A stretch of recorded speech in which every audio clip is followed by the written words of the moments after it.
डर कर उन दुष्टों ने मन में देखा उन माता काली को, असुरों को मार मार करके जग को सुख देने वाली को। देखा उनने मानो नभ पर घन घोर घटा सी छाई है, या उनका भाग्य सूर ढकने रजनी सी कोई आई है। उनको विलोक कर दुष्ट सभी जल्दी कमलों से कुमलाए, मुंद गए नैन उनके ऐसे जो फिर ना कभी भी खुल पाए। माता का रूप देख करके दुष्टों में भय संचार हुआ, लेकिन अपने दिन फिरे देख देवों को हर्ष अपार हुआ। भावी सुख की आशा में वे अपना सब दुख शोक खोकर माँ की स्तुति करने लगे सभी अपने मन में हर्षित होकर। सूरगण जब चुप हो गए, कर यह स्तुति उच्चार, माँ काली तब चित्त में क्रोधित हुई अपार। वे बोली आह समय तेरी लीला ना समझ में आती है, इस लीला के आगे सबकी गतिमति भी मारी जाती है। जो सज्जन और साधु जन है वे सब तकलीफ उठाते हैं, पर दुर्जन और दुष्ट जो है वे कैसी मौज उड़ाते हैं। सरसब्ज पाप का पौधा है, सूखी पुण्यों की क्यारी है, बलिहारी है ऐसे युग की बलिहारी है। दुर्जनता अगर इस दुनिया में ऐसे ही मौज उड़ावेगी, तो सज्जनता फिर काहे को अपना स्वरूप दिखलावेगी। दुर्जन यदि यूं सुख पावेंगे, सज्जन गर कष्ट उठावेंगे, तो कुछ दिन में ऐसा होगा सज्जन ही नजर न आवेंगे। इसलिए उचित जो है जग में बस वह ही काम करूंगी मैं, दुर्जन का शीघ्र दमन करके सज्जन का कष्ट हरूंगी मैं। दुष्टों का अत्याचार और सब अनाचार हट जावेगा, पृथ्वी पर फिर से एक बार वह शांति राज्य छा जावेगा। अब तक जो रहे परतंत्र देव वे फिर स्वतंत्र हो जावेंगे, उन पर यह दैत्यों के मंडल अब राज न करने पावेंगे। माता ने जब यूं कहे, मन में अपने बैन गुस्से से तब जले उठे उनके दोनों नैन। देवों का दुख देख वे ऐसी हुई अधीर, कांपा मारे रोस के उनका सकल शरीर। पहले ही महाभयंकर थी पर अब ज्यादा विकराल हुई, आंखें पहले थी लाल किंतु अब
कराल, दानव गण सब हो उठे, भय कातर बेहाल।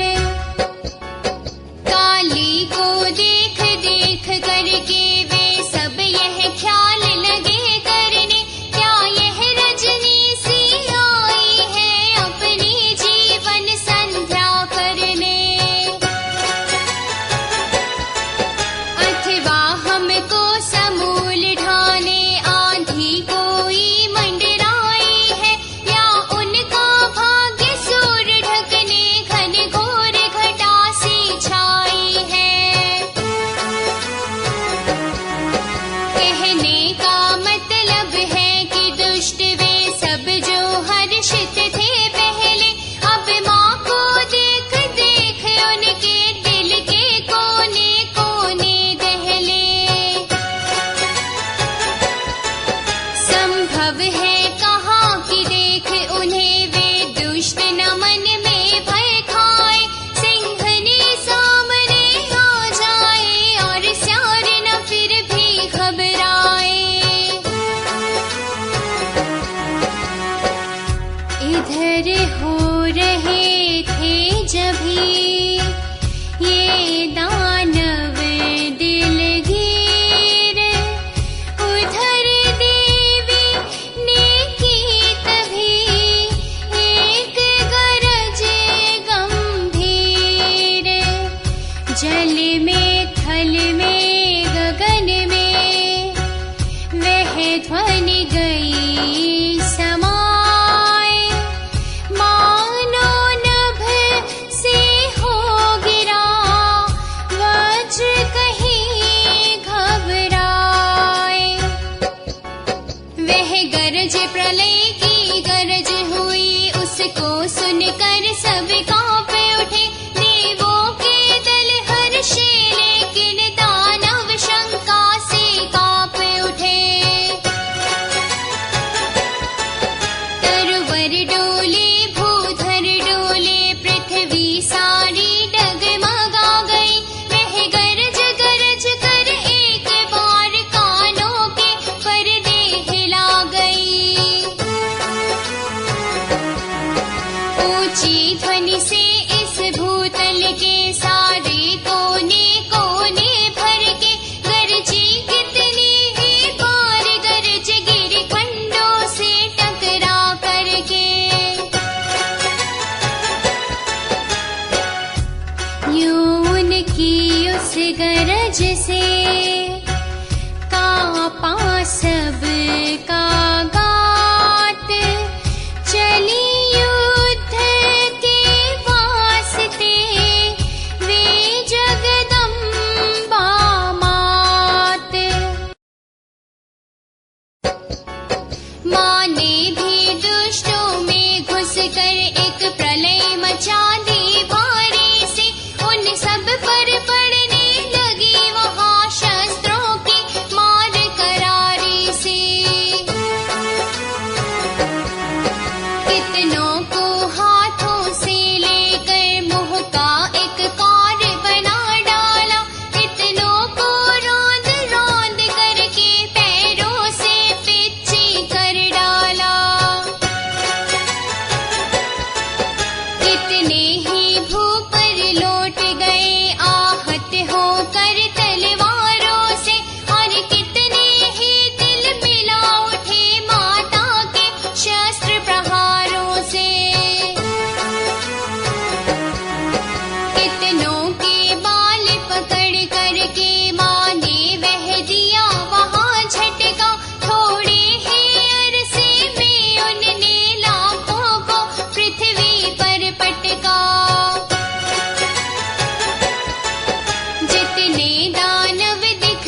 क्षण ऐसी दिखी, उग्र और विकराल, नाच रहा हो युद्ध में मानो काल कराल, अथवा करने को वहाँ दुष्टों का संहार, मृत्यु देवी होकर रही अपना उग्र विहार। माता क्या धाई दुष्टों पे, मानो बिजली गिर पड़ी कोई, या पवन झोंकों से भिड़ने पर्वत की माला अड़ी कोई। काली थी या लपटों वाली वह कोई बन की आगी थी, जिसमें पड़ पड़ करके जलती दुष्टों की सैन्य अभागी थी। इन नीच गीदड़ों के दल में जब वे सिंघनी सदृश आए, तो दुष्टों की सब मंडलियां भय से कंपित हो घबराई। दैत्यों की काली सेना में जब अट्टाहस कर देवी चली, उस समय दिखाए सामानों मेघों में चमक उठी बिजली। या उनको छिन्न भिन्न करने आंधी सी कोई आए हो, अथवा उनका विनाश करने सिर मौत आज मंडराई हो। माने जब जब खल शुंभ के मारे शूर तमाम, तभी शत्रु की सैन्य में मचाए एक कोहराम। रण की भीषण मार से जब ना मिला कुछ त्राण, सेना सब भगने लगी लेकर अपने प्राण। कुछ क्षण ही में हो गया खाली वह मैदान, जहाँ भी कलरव मचा वही हुआ वीरान। अभी गरजते थे जहाँ एक एक से शेर, अब उसमें ही थे पड़े बस लाशों के ढेर। जो कुछ था बस देखने योग्य वह खासा एक नजारा था, वह रण का था मैदान या किरारव का एक किनारा था। थे कहीं किसी के हाथ कटे और पैर किसी के कटे हुए, सिर कटे हुए लाशों से थे कितने ही हिस्से फटे हुए। शस्त्रों की मारों से कट कर कोई था कहीं कराह रहा, कष्टों से बचने के खातिर मरना था अपना चाह रहा। थे पेट अनेकों के फूटे आते हो आई थी बाहर, मरने पर और भयंकर से लगते थे वे काले निश्चर।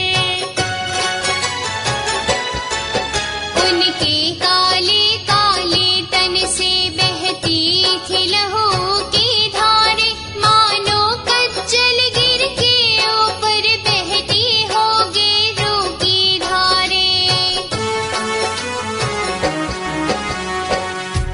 बंद हुआ कुछ कुछ देर को, जब खल दल संहारे, इधर शुरू तब हो गया एक और व्यापार। मनुज मनुज में हो रहा था अब तक संग्राम, पर अब पशुओं ने किया शुरू युद्ध का काम। जिस ठौर मनुज गण लड़ते थे, पशु वहाँ युद्ध